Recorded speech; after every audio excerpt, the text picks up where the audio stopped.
I returned in London in 1990, but not out of choice.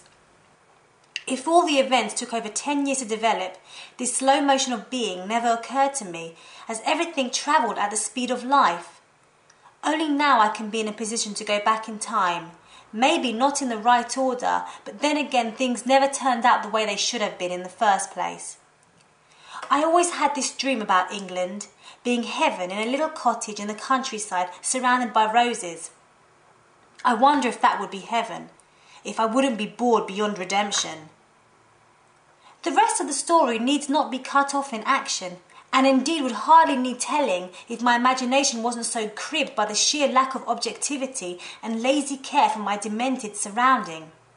A surrounding full of the ready-to-wear, slapdash, cocky bitches and pansies in which decadence keeps its toll of natural disasters. It is thus possible for me to interact in a more cohesive fashion.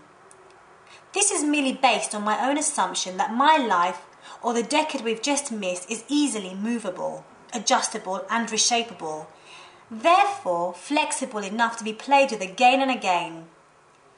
If ranting on the bitterness of being wasn't a state of mind already invented, then this great swindle of being would render this torrid notion so notable in the mind to suffer.